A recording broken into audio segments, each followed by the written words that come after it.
عليكم ورحمة الله وبركاته. وأنا سلام داود يا كسود هذا موقع كروسي. يس ها موقع كروسي كسود هذا اللي فضل هذه تمر كوز رجع سبقوني وأنا سبسكرايب صارتها أترككم متاجرين عادي هذا ما صدق ما أنت موقع كانوا يكون سابسين ياهي سيد حرير حقوق اللولية شو قاعد ساد ورمقلوا ويلو ها قاعد ساد سيد حرير حقوق اللولية شو وربنا مرة بقبض أنا قوبلين مرة دقيسي وعن sida xiriir xoogan loola dhisto gacalisadaada. Number 2 xornimo si ayada ma jiro wax ka xun inaad ahaato qof baahi badan, control badan iyo maseer badan. Hadday ku dhahdo asxaabteeda ayaan waqti la qaadan rabaa, iska fasax, soo baashaal dheh. Hadday ku dhahdo mashquul ayaan ahay, aqbaltaas, la hadal mar kale. Waa in la is aaminaa haddii xiriir la isla wadaayo. Daaha samaysay waxay samaynayso kuna kalsoono ayada. si la mid ah ayadana waa inay intaan oo dhan ku sameyn kartaa.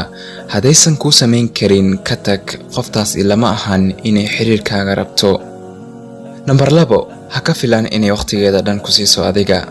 Qof kasta nolol ayaa ka dhacda.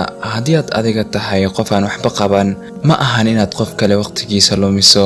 Xitaa haddii aad tihiin labadiina dad aan waxba qaban, ma ahan inaad 24 saac isla hadashaan ama call ku jirtaan. haddii aad ka filayso qofta inay waqtigeeda oo dhan ku siiso adiga, waa inaad koo isweydiisaa waqtigaaga qiimo ma lahan miya. Number 3 qadarin u muuji ayada. haddii aad haysato gacaliso ku jecel oo ku soo raadisa markastana kaa warhaysa waxyaabo badan oo qurux badanna kuu samaysa, waa inaad qadarisaa qoftaas una samaysaa waxyaabo ay ku farxi karto ayadana. laakiin haddii ay intaasoo dhan kuu samayso adigana aadan xitaa mahadsanid dhihin, then bro way kaa xayso dhici doontaa. So haddii aad rabto inaad qoftaas weliga haysato, qiimaheeda garo.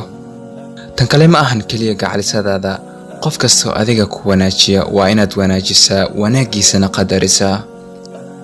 Number 4 ha sameyn waxaad ogtahay inay qalbigaada dhaawici doonaan. Guys, gabdhuhu way jilcan yihiin. waxyaabo yaryar oo aad adinka isleedihiin waxba ma ahan ayaa ayaga xanuun dareensiin kara.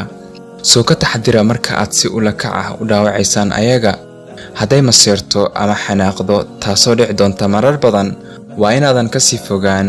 waa waqtigaas waqtiyada ay aad idinkugu baahan yihiin ayaga. Number 5 ha sameyn waxaadan rabin inaad samayso.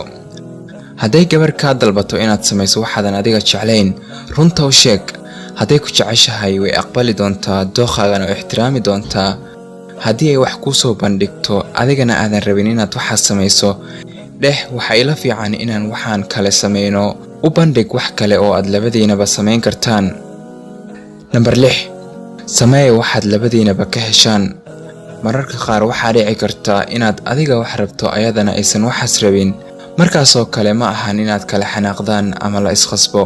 waa in la doortaa waxyaabo kale oo aad labadiinaba ku faraxsan tihiin inaad samaysaan.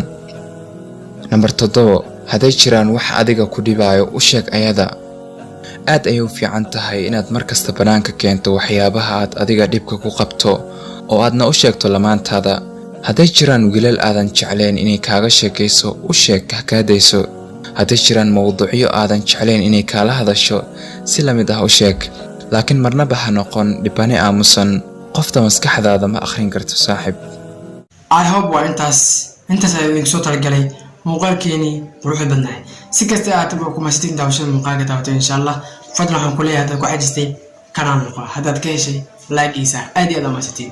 si kasta aad ku mahadsantiin daawashada muuqaalka daawatay insha Allah. dhammaantiin waxaan rajaynayaa farxad, bashbash, barwaaqo, reereen iyo dad ciyaas waxaan u baahan muuqaalka insha Allah. fadlan haddii ilaahayna subscribe